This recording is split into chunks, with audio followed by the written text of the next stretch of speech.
তো আমার প্রিয় ছাত্রছাত্রী, আশা করি তোমরা ভালো আছো। তো কথা না বাড়িয়ে আজকে আমরা আলোচনাতে চলে যাই। আজকে আমাদের আলোচ্য বিষয় হলো ক্লাস 12-এর বাংলা কে বাঁচায় কে বাঁচে গল্পটা নিয়ে।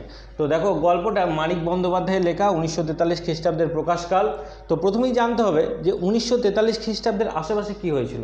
দেখো, এই আশেপাশে কী হয়েছিল না, ওয়ার্ল্ড ওয়ার 2 চলছিল, এছাড়াও ভারত ছাড়ো আন্দোলন চলছিল। তো এই প্রেক্ষাপটে লেখা, মানে এই প্রেক্ষাপটে এর প্রভাব ভারতবর্ষে পড়েছে সাধারণ মানুষের উপরে। তাহলে সাধারণ মানুষের উপরে প্রচণ্ড অত্যাচার চলেছে। হ্যাঁ, তো তাদের উপর অত্যাচার যেহেতু চলেছে, তো তাদের যে খাবার দাবার, মানে এক কথায় যে দুর্ভিক্ষর মতো ব্যাপার আর কি। তারা খেতে পাচ্ছে না সাধারণ মানুষ, তাদের কঠিন পরিণতি। আবার একদম ওই সময় কিছু মানুষ আছে যারা হয়তো ভালো, মানে তাদের আর্থিক অবস্থা ভালো, তারা ভালোভাবেই বেঁচে আছে, তারা এই সাধারণ মানুষদের খবরই রাখে না।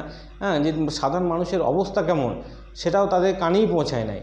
তো এই রকমই গল্পে আমরা প্রধান চরিত্র এই গল্পে পেয়ে গেছি মৃত্যুঞ্জয়। ঠিক আছে, তারই সমকক্ষ বন্ধু হচ্ছে নিখিল। ঠিক আছে, আর মৃত্যুঞ্জয়ের স্ত্রী হচ্ছে, নামটা হয়তো দেওয়া নেই, টুনুর মা এখানে দেওয়া আছে। তো টুনু হচ্ছে মৃত্যুঞ্জয়ের কন্যা। তো দেখো, নিখিল সম্পর্কে একটু বলে দিন। নিখিল হচ্ছে রোগা, অলস, তীক্ষ্ণ বুদ্ধি সম্পন্ন। ঠিক আছে, তো এই মৃত্যুঞ্জয় ট্রামে করেই অফিসে যায়। তো সেদিন ফুটপাতে অফিসে যাওয়ার সময় কী দেখেছিল না, অনাহারে মৃত্যু দেখেছিল। আর এই প্রথমবার সে অনাহারে মৃত্যু দেখে। এটা দেখার পর তার মানসিক থেকে শারীরিক কষ্টতা হয় এবং শারীরিক অসুস্থতা সৃষ্টি হয়। এরপর থেকে তার কোনো কাজেই মন লাগে না। অফিসে যায় কিন্তু তার মন লাগে না, একদম একাকী অনুভব করে। নিখিল মৃত্যুঞ্জয়কে খুব ভালোবাসে, সে সবটা বুঝতে পারে। নিখিল মৃত্যুঞ্জয়কে বারবার এটা বোঝাবার চেষ্টা করে যে তার একার পক্ষে কখনোই এর সমাধান করা সম্ভব নয়, কিন্তু সে কোনো মতেই মৃত্যুঞ্জয়কে এটা বোঝাতে পারে না। ঠিক আছে, এর ফলে কী হয়, মৃত্যুঞ্জয়ের অবস্থা দিন দিন আরও খারাপ হতে থাকে। মৃত্যুঞ্জয় ভাবে তার যে টাকা সে পায় মাইনে, তার যদি সে পুরোটাই দিয়ে দেয় তাহলেও কী হবে, হয়তো এদেরকে কোনো রিলিফ ফান্ডে দিয়ে দিলে কী হবে, এদের অবস্থার উন্নতি হবে। কিন্তু সেটা কখনো সম্ভব নয়। কিন্তু মৃত্যুঞ্জয় কী হয়ে গেছে না, তার শারীরিক অবস্থা এতটাই খারাপ এই মানসিক চিন্তা থেকে যে সেটা সে ভাবছে, কিন্তু সেটা প্রকৃতপক্ষে সম্ভব নয়। সেটা নিখিল সে বোঝালেও সেটা বোঝে না।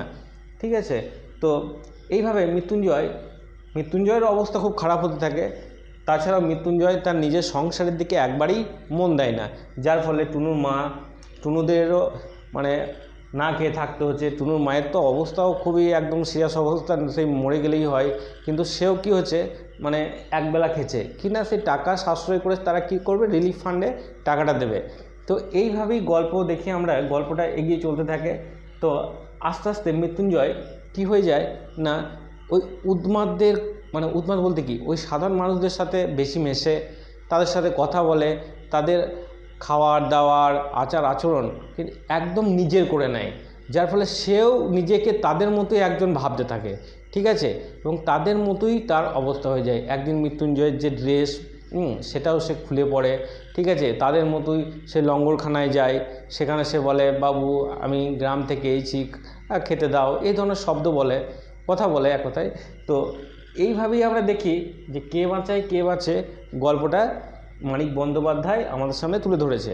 তো এই মৃত্যুঞ্জয় চরিত্র খুবই ইম্পর্ট্যান্ট চরিত্র। কীভাবে একজন মানুষ, একজন সুস্থ স্বাভাবিক মানুষ তার জীবনের এমন কঠিন পরিণতিতে পৌঁছে গেল।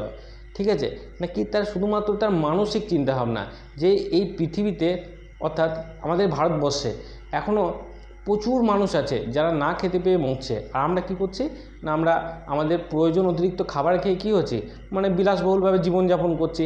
সেটা মৃত্যুঞ্জয়ের একদমই মনোকষ্ট হয়েছে যে আমি থাকতে আমি ভালো খাচ্ছি, অথচ আমার এই আশেপাশে মানুষ কী হচ্ছে না, না খেতে পেয়ে মরছে। সে সেটা কী করেছে, ভেবেছে আমি একা পরিবর্তন করব, কিন্তু সেটা কখনোই নয়। ঠিক আছে, তো দেখো আমি এখানে লিখেছি সংসারে তার নাকি মন নেই। এখানে কার মন নেই? নিখিলের। বাড়ি থেকে অফিসে কিসে যায়? ট্রামে যায়। ঠিক আছে, মৃত্যুঞ্জয় মনে আঘাত পেলে মৃত্যুঞ্জয় কী হয়, দেখো মনে আঘাত পেলে মৃত্যুঞ্জয় কী হয়, মানসিক কষ্ট হয়, তা থেকে কী হয়, শারীরিক কষ্ট হয়। ঠিক আছে, এটা পাশবিক স্বার্থপরতা। কে বলেছে? দেখো নিখিল যখন মৃত্যুঞ্জয়কে বলেছে যে এইভাবে নিজে না খেয়ে অপরকে খাওয়া, অপরকে বাঁচানো যায় না। ঠিক আছে, আগে নিজেকে সুস্থ রাখতে হবে, তখন মৃত্যুঞ্জয় এই পরিপ্রেক্ষিতে বলেছে এটা পাশবিক স্বার্থপরতা। দেখো অখাদ্য গুরুয়েল কি জব জাতীয় খাবার, যেখানে কী হয় লঙ্গরখানা থেকে সাধারণ মানুষকে মানে দুর্ভিক্ষ সময় বা সাধারণ মানুষ যারা খেতে পারে না তাদেরকে দেওয়া হয়। ঠিক আছে, এক কথায় সেটাই হচ্ছে এখানে অখাদ্য গুরুয়েল, অর্থাৎ মানে যারা ভালো মন্দ খেয়ে আছে তাদের পক্ষে এটা খাওয়া কখনোই সম্ভব নয়। ঠিক আছে, তো আমি খুব সামান্য পরিমাণ আমি একটু আলোচনা করলাম। তো তোমরা অবশ্যই ভালোভাবে যারা ভিডিওটা দেখছো পড়বে। আমি নেক্সট ভিডিওতে কোন কোন শর্টগুলো ইম্পর্টেন্ট এবং কোনগুলো পরীক্ষায় আসবে, ঠিক আছে, সেগুলো নিয়ে আমি আলোচনা করব। তো আজকে আমি একটু খুব সামান্য পরিমাণ বিষয়বস্তুটাকে নিয়ে একটু আলোচনা করলাম। ঠিক আছে, যে বড় গল্প, তার মধ্যে আমি যতটা বললাম তার মধ্যে হয়তো তার 20% হয়তো আমি বললাম, এর ভেতরে অনেক কিছুই আছে। তো নেক্সট ভিডিওতে আমি আলোচনা করব যে এখান থেকে কোন কোন শর্টগুলো তোমরা পড়বে, ঠিক আছে, এবং এক্সামে হয়তো সেগুলো হয়তো দেবে। তো সেগুলো আমি আলোচনা করব, তোমরা নেক্সট ভিডিওটা অবশ্যই দেখবে এবং বিষয়বস্তুটা খুব ভালো করে পড়বে, টেক্সট বুকটা পড়বে, তাহলে তোমাদেরও সুবিধা হবে।